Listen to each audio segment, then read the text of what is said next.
இன்றே டவுன்லோட் செய்து உங்கள் ஃபேவரட் ஷோக்களை என்ஜாய் பண்ணுங்க.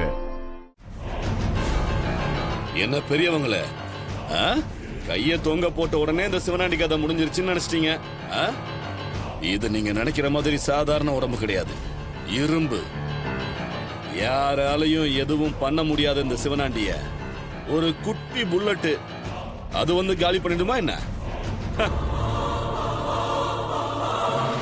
ஐயா, நீங்க ஆக வேண்டியதெல்லாம் பாருங்க.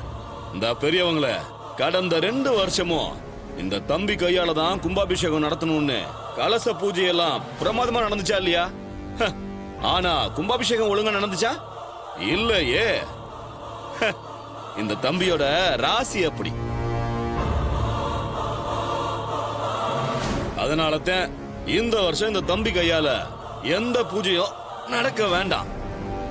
அதுக்கு பதிலா இந்த வருஷம் கும்பாபிஷேகம் நடத்துறாரே ராஜா சேதுபதி, அவரோட மகன் ராஜராஜன் கையால நடக்கட்டும். அதானையா முறை? அப்படித்தானே நம்மளாம் பேசியிருந்தோம். முன்னாடி அப்படித்தான்பா பேசணும். ஆனா அவர் இப்போ உடம்பு சரியில்லாம இருக்காரு. அவர் குணமாயி வரட்டும்.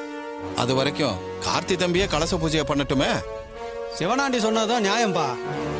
இந்த கும்பாபிஷேகம் தடை இல்லாம நடக்கணும்னா அதுக்கு ராஜா சேதுபதி ஐயாவோட மகன் வரணும். அவரு வந்துதான் கலச பூஜையை நடத்தணும்.